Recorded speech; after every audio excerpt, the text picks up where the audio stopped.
กราบสบายดีพี่น้องมื้อนี้ก็มาฮอดจอดถึงเนาะพี่น้องมา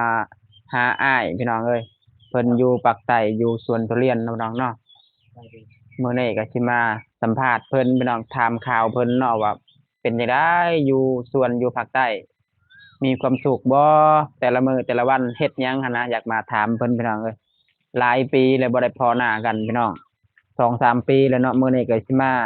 สัมภาษณ์เพิ่นสิมาถามข่าวเพิ่นนั่นล่ะพี่น้องเนาะ ดนละคนเฮาบ่เคยเห็นหน้ากันพี่น้องเลยชีวิตประจำวันของเราหั่นนะใช้ชีวิตแบบใด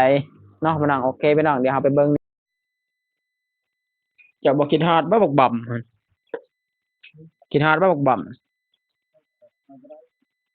มันว่าอยากตักลักอยู่พุ่นเลยไดอยู่พุ่นแล้วอยู่อยู่ในเมืองพุ่นแล้ว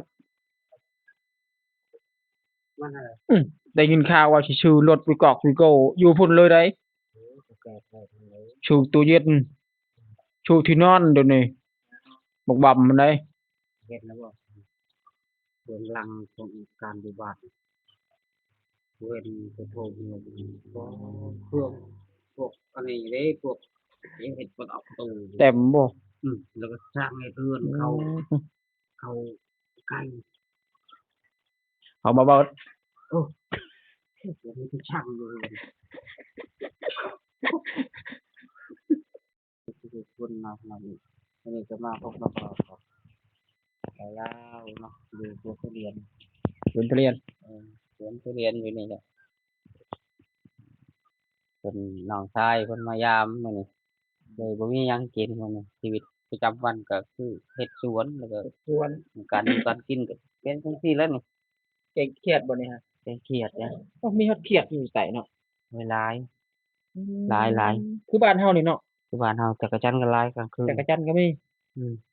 อือันนี้พี่น้องเอ้ยเฮาสิเพิ่นป่นเฮ็ดเขียดพี่น้องต้มเขียดน้อยเนาะมีน้ำพริกนำเพิ่นจับตอนกลางคันคืนยามพี่น้องเอ้ยยามฝนตกนี่ก็อึ่งออกหลายอึ่งก็มีอีกหลายอยู่ว้าวเป็นชีวิตประจำวันของเพิ่นพี่น้องเพิ่นอยู่ภาคใต้อยู่สุราษฎร์เนาะแม่น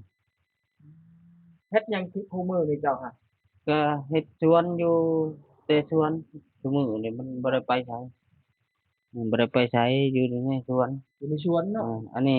สวนติดห้องแล้วก็เดี๋ยวก็สิได้ออกไปสวนพุ่นแหละอ๋ออืสวนทุม เรียนนี่บ่แต่อันนี้ของเพิ่นเนาะของเพิ่นของเพิ่นโตต้นใหญ่อยู่นี่พี่น้องต้นทุเรียนเพิ่นบ่ได้ฉีดยาได้ไงเอาแบบว่าปล่อยเลยเนาะก็เลยหงก็มีพี่น้องเอ้ยอ๋อสุดยอดอยู่แบบธรรมชาติเนาะ นี่แหละไปสิพาไปเบิ่งทางนี้อีกเนี่ยมาเบิ่งก็ชีวิตก็เลี้ยงลูกน้อยไปนำอ๋อเอาเฮ็ดงานไปนำบ่เนาะอืมเดี๋ยวเฮ็ดสวนไปนำแล้วก็เลี้ยงลูกไปนแม่นำลูกก็ยังนอนเราแม่นนี่ก็เวลาเราไปเวลาเราไปเฮ็ดเวียกเข้าสวนก็เอาลูกน้อยมานอนนี้นอนรถนอนรถนี้ลูกน้อยเจ้าอันใดอืมลูกเจ้าหันมานอนอยู่นี่ถ้ามันนอนหลับก็ปูที่นอนให้มันนอนเลย อืมคันว่าเฮาขับรถลงสวนเนาะเข้าสวนอีกก็ลูกเขาก็นอนอยู่นี่ลูกก็มานอนอยู่นี่อยู่นี่อืมบ่แดดบ่ฮะมีร่มนี่เด้ลมอ๋อเพิ่นมีร่มอุปพี่น้องกรณ์เนาะลูกน้อยเพิ่นจักปีแล้วลูกเจ้าค่ะ3 ปีลูก3 ปีเนาะเวลาก็จะได้เข้าสวนแล้วก็ใส่รถซาเล้งคันนี้เนาะอืมแล้วก็ลูกก็นอนอยู่นี้นั่งอแม่นยู่นี้อืมสู้เจ้าก็ได้เนาะสู้แหล้วเนาะมันบ่สู้ก็บ่ได้นะเฮาบ่มีทุนบ่มีหอนคือเพิ่นมาเฮ็ดทุเรียนนี่จักปีแล้วจ้ะข้อยก็มาได้เกือบปีแล้วนะจักปีแล้วเกือบปีแล้ว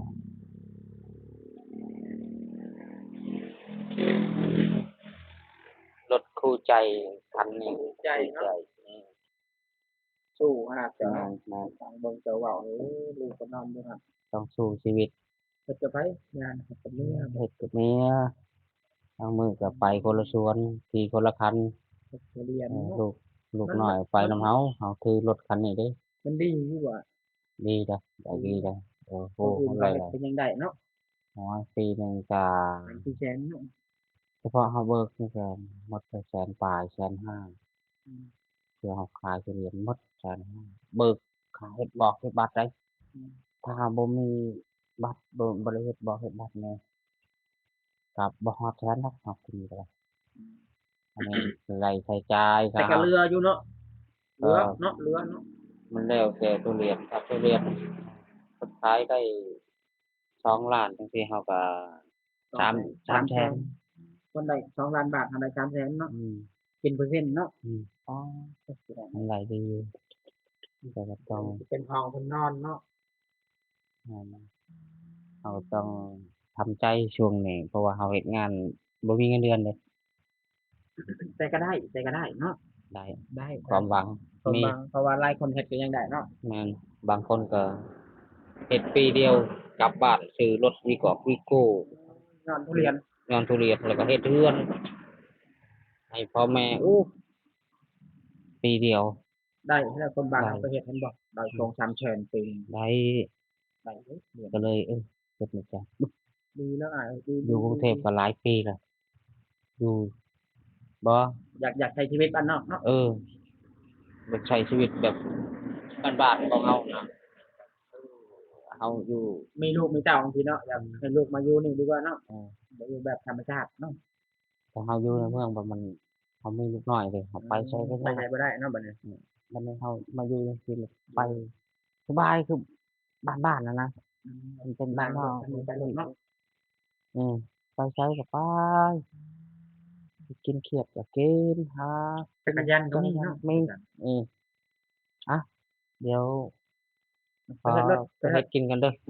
จบลงเท่านี้เด้อไปรถสวัสดีฝากติดตามเด้อช่องบ่าววินอืมอานี่แหละพี่น้องเรื่องราวของอ้ายเพิ่นพี่น้องเอ้ยเพิ่นก็มาเฮ็ดเวียกเฮ็ดงานอยู่ใต้เนาะเพิ่นก็เป็นอ่าคนงานคนสวนทุเรียนพี่น้องเอ้ยเพิ่นก็มาอยู่ก็บ่ดนดอกสิเข้าปีแล้วล่ะแต่ก็เพิ่นก็ว่าอยู่ได้เพิ่นว่าคนอื่นเขาไปก็ยังได้เงินได้คำหั้นนะเมื่อบ้านเมื่อช่องเนาะเพิ่นว่าก็เลยลองลงทุเรียนเบิ่งเพิ่นว่ายันว่าดวงดีคือหมู่เนาะ นี่แหละพี่น้องประจำวันของเพิ่นก็ต้มเขียดกะกอกแก๊กๆพี่น้องเอ้ยแล้วนี่ก็เพิ่นปาดขวดน้ำพี่น้องนี่แหละชีวิต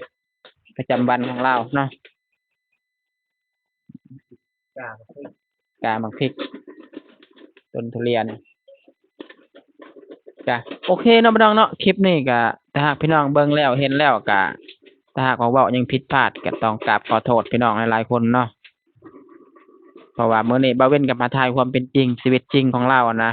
ต้มเขียดน้อยแล้วก็กะกอกแก๊กๆตามนี้แหละพี่น้องเอ้ยเนาะตามชีวิตของคนบ้านนอกเฮาชาวไร่ชาวนาชาวสวนเนาะพี่น้องโอเคเนาะพี่น้องคลิปนี้ก็ฝากพี่ฝากน้องกดไลค์กดแชร์กดติดตามเนาะช่องเว้นบ่าวลาวนำเด้อพี่น้องเด้อเป็นกำลังใจให้เว้นบ่าวลาวได้เฮ็ดคลิปเนาะพี่น้องเนาะทักทายสำบายดีพี่น้อง